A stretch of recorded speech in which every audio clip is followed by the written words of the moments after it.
Well, hi Ava, hi Amelia. So it's Sunday morning, and I thought I'd do this little video for you, a little YouTube video for you. And it looks a bit spooky. This is a dark scene.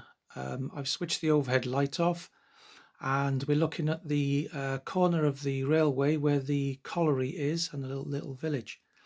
And as you can see, it's a bit dark at the moment. So in answering to Ava's two questions, I'm just gonna put some lights on, just to shed a bit of light on the subject. So first of all, I'm gonna put some street lights on.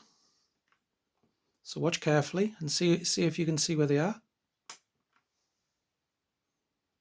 There you go. There's some street lights going on, and I'm gonna put some more lights on. And this is for the colliery. So keep your eyes open. See if you can see where the colliery is. There, look. So we got street lights and we got lights on the colliery, and we've also got some street lamps outside the houses. So by a flick of a switch, I can put these lights on. Hi, so now I'm back on again now. Got the overhead light on, and you can see a bit more of the colliery and village area. So I got some of the lights on there, lights on the colliery, street lights, and it all looks so pretty. Now, hopefully this will be the start of question one that Ava had. Ava had a question: how come you don't electrocute yourself? Well, if I start at the beginning, the electric to this garage comes from the house, and it comes via a big cable and comes into this area. And if I just follow me down here, I've got some electric sockets. So these are the same sockets that you have in the house. And obviously you don't touch them because they got high voltage and they can really hurt you.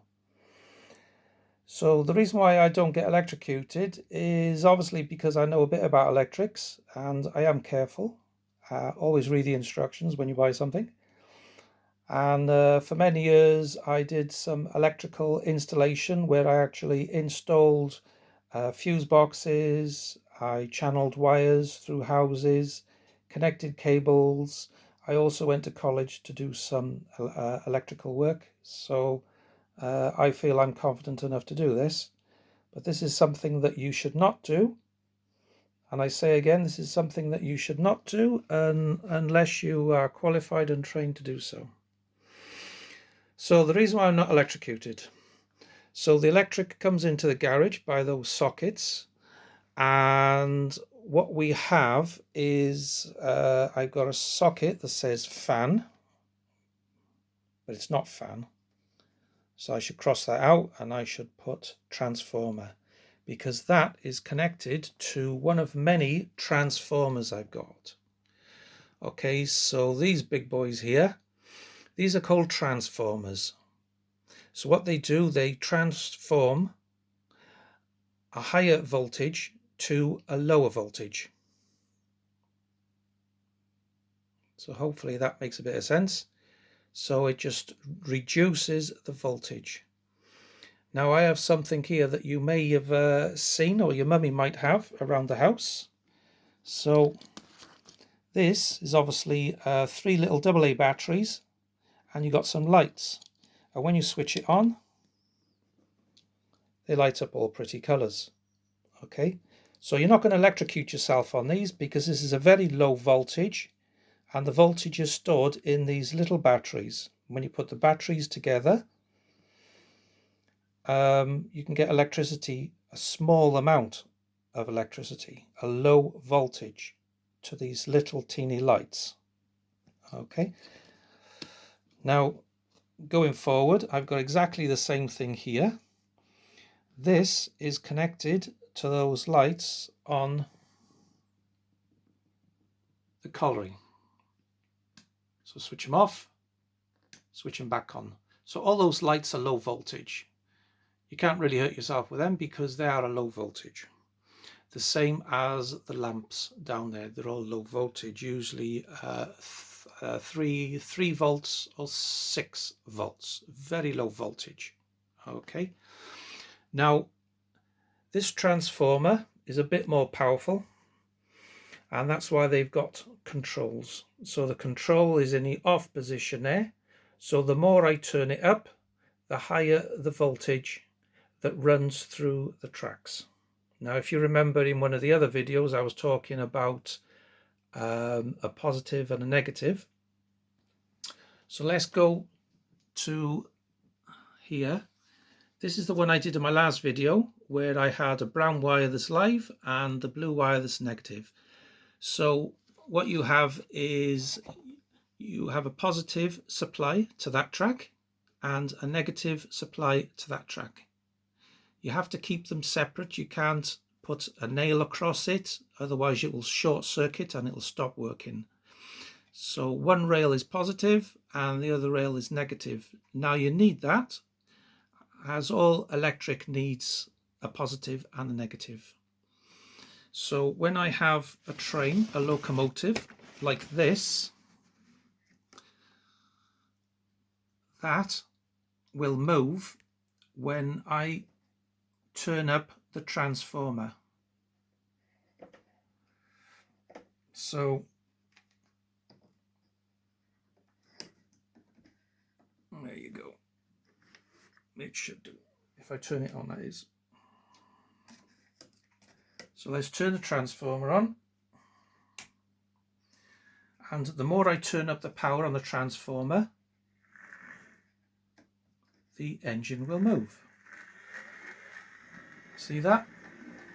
And the more I turn the button up on the transformer, the faster it will go. So I have a lot of control over the speed by this. That's in the off. I can go forward by turning it clockwise, that way. Or I can put it back to off so the locomotive stops, and I can turn it anti-clockwise, backwards, and the train will go backwards. So let's turn it forwards, and I shall show you. There you go. And like I said, I can turn it down. So that's how I can control the speed of the train by the knob on this. So as you see, I got quite a few, because I got quite a few tracks. So I've got that for that track and another track. So I got 1, 2, 3, 4. So I can run 4 locomotives at the same time. And this one is for my track 5. I don't have a track 6 at the moment, although I could use that for something else. These are all roughly the same. They're the same power transformers, so they all work the same. Now this is another type of transformer. It's a bit smaller, not as powerful, but it does the same thing.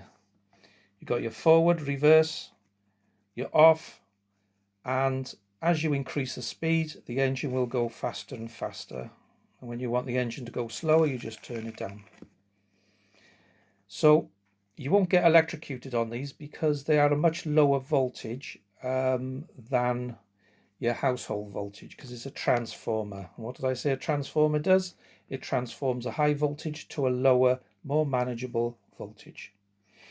And like these are really low voltages, really small voltages, like each battery is 1.5. So I'm not sure if you've done in school, but if you join 2 batteries together, that's 1.5 and 1.5. So 2 1.5 equals 3 volts.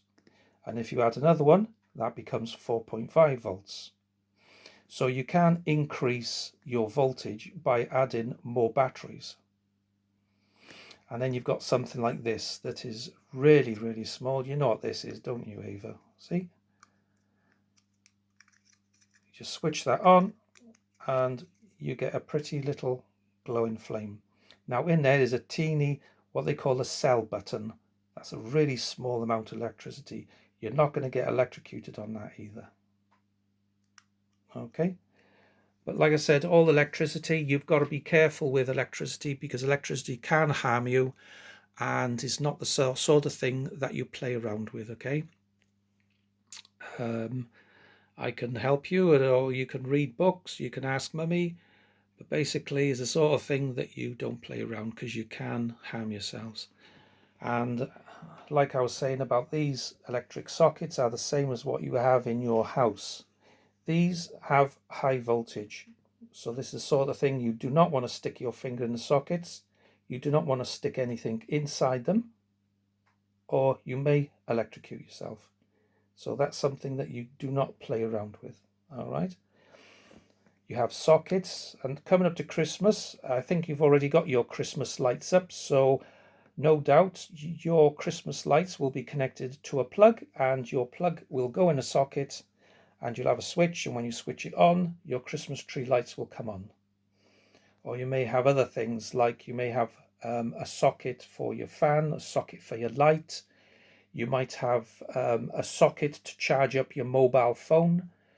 So electricity is absolutely amazing, and obviously we use it a lot, and it's the sort of thing that you treat with respect, and is something that I need. So just one more thing to add. Because I've got so many street lights on, if I go up there now, if I switch the ones on battery, I'll switch off now. There you go. And what's left is the ones that are on electric, and I'll switch that off now. Now the reason being, obviously, batteries can get expensive, because I've got a lot of light bulbs here, a lot of street lights. So I would be buying a lot of these, because they don't last a long time, because I got so many bulbs on. They do have an on-off, so when I'm not in the garage, I'll switch it off. But when I'm in a garage, I will switch them on, and I get pretty lights. Now, what I have done, some of my lights are on a transformer. This is another type of transformer that you plug in a socket, and it's a very special one, because, let me show you. On here, you can actually choose the voltage that you want for it to put out. And it goes from 3 right up to 12 volts. So you can turn that dial, and it will safely put out a safe voltage, whatever you choose. Now at the moment, I've got this on 6 volt for my 6 volt light. So I'll zoom in and I'll show you those lights again. There you go. Very pretty. And that is a much better way of putting the lights on, with a small adapter. It saves me buying all these batteries all the time, because I'm going to have, I've got lights there. I've also got some lights underneath that canopy. And if I show you up here, that is the battery case. There's the battery case for them. So I've already used those batteries, so I've taken them out. So what I'll do, I'll connect that to an adapter that I just showed you. And if I show you around, there's the engine sheds. They've got lights in, so I'll have an adapter for them. I've also got signal boxes, and there's some engine sheds here. They're on lights, so there's inside there's lights. And if I show you there is, that's where the batteries go. So I'll be taking that off and connecting that to an adapter. So the low voltage can be used all over the railway for street lights, lamps. It can be used for all sorts of things, and it's really handy and obviously safe to use. So Ava, I hope that answers your question. The first question is, how come I don't electrocute myself? And the next question is, how do the train move across the tracks? So that answered those two questions. If you have any more questions, let me know. Bye for now.